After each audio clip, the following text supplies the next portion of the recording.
Hey everyone, let's jump right in. Today's explainer is breaking down a really fascinating set of notes that maps out what we're calling the ultimate citizen's journey. We're going to decode exactly how your individual rights plug into your personal career path, how all of that fits into the massive churning machine of a macro-level democracy, and finally, we'll unpack a highly specific proposed framework from our source material called the Justice Manifesto. It's quite the ride, so let's get to it. To set the stage, check out this incredible metaphor straight from our source material. Democracy is an artwork. The court is the umpire. I absolutely love this phrasing. It perfectly sets up our whole theme for today. We're looking at this complex, beautifully intricate system of societal rules, right? But we're also examining the umpires and the mechanics that keep the whole game fair and actually functioning. So here's our roadmap for the explainer. First, rights, courts, and power. Second, building your career path. Third, the pillars of democracy.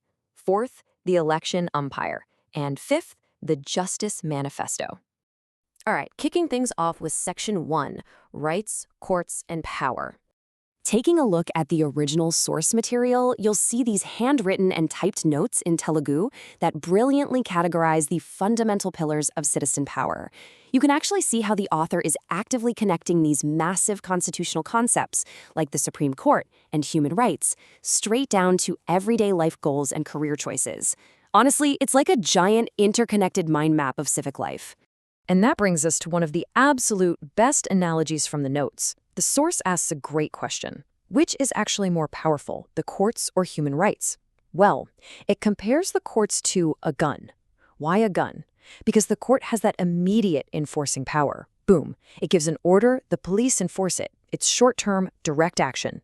Human rights, on the other hand, are compared to a mic.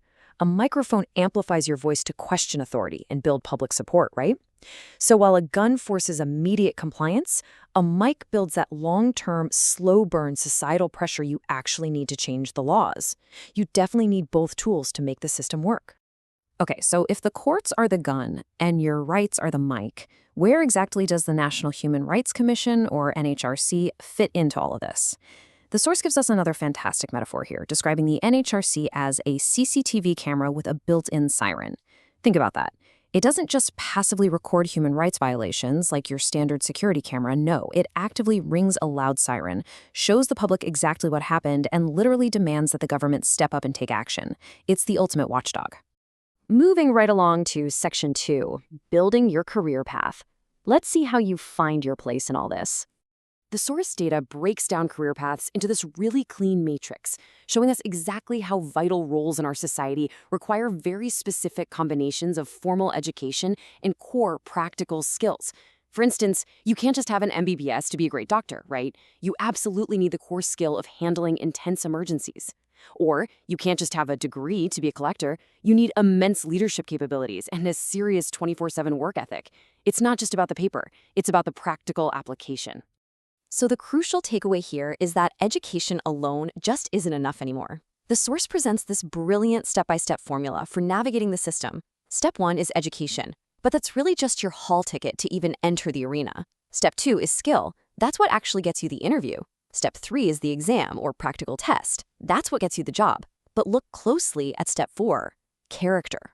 According to our source material, while your skills might get you hired, it is your character and integrity that will ultimately take you higher in life and in society. Kind of a game changer when you think about it. Zooming out a bit, we hit Section 3, the pillars of democracy. Now, think of this massive democratic machine being held up by 4 distinct pillars, keeping the whole thing perfectly balanced. You've got the legislature, like our MPs and MLAs, making the laws. Then the executive branch, which runs from the prime minister all the way down to the local police and collectors, actually implementing those laws. Third is the judiciary, our courts, constantly checking the laws to ensure they're constitutional. And finally, the press, which questions the government and keeps us, the citizens, informed. The whole point of this structure is to ensure no single group ever gets too much power. It's the ultimate system of checks and balances. But what happens when that careful balance just completely breaks down at the state level? Well, the source outlines an emergency override system known as President's Rule, or Article 356. Basically, if a state government completely collapses or if there's a severe, massive breakdown of law and order, the standard democratic processes hit the pause button. the state is temporarily placed directly under the control of the governor, directed by the central government, for a maximum of 3 years until fresh elections can happen and restore the balance. It's essentially a systemic reboot. All right, Section 4, the election umpire. The source uses another absolutely fantastic cricket analogy here, referring to the Election Commission of India, or ECI, as the third umpire. And under Article 324, the ECI operates completely independently of whatever government is currently in power. Because think about it, if the ruling party was the umpire, there's no way they'd ever call themselves out, right? So the ECI exists as this impartial third umpire. Its whole job is to enforce the rules and ensure that the immense power of your vote is never manipulated. And that brings us to our final section, Section 5, the Justice Manifesto. Now, this is where the original source notes detail a highly specific proposed political framework called the Unique Justice Peace Manifesto. The core philosophy driving this is pretty striking. It argues that a citizen's basic survival should be entirely stress-free. So it proposes a massive, fundamental shift in political economics.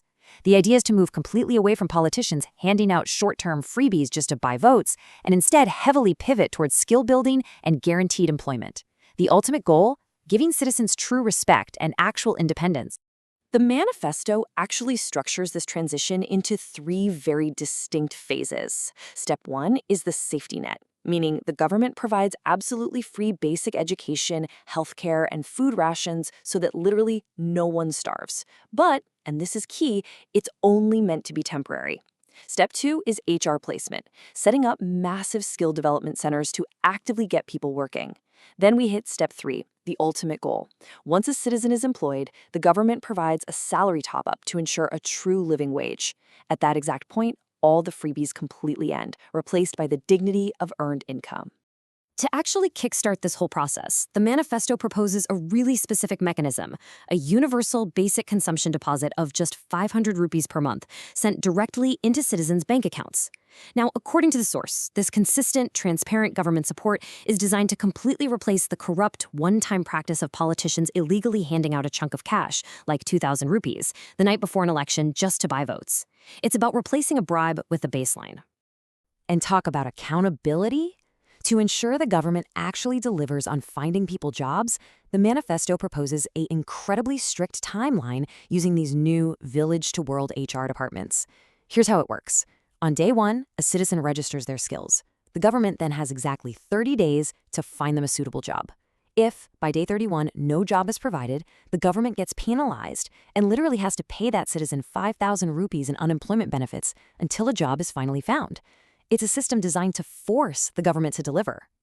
It's definitely a fascinating framework to unpack, right? So we're going to end our explainer today by posing this final, highly provocative thought derived straight from the source material. Can a society truly transition from relying on short-term political freebies to actively demanding long-term skill, guaranteed employment, and systemic dignity? It's a massive question that challenges the very foundation of how modern democracies operate, and it for sure leaves us with a lot to think about. Thanks so much for exploring this with me today, and keep questioning the systems around you.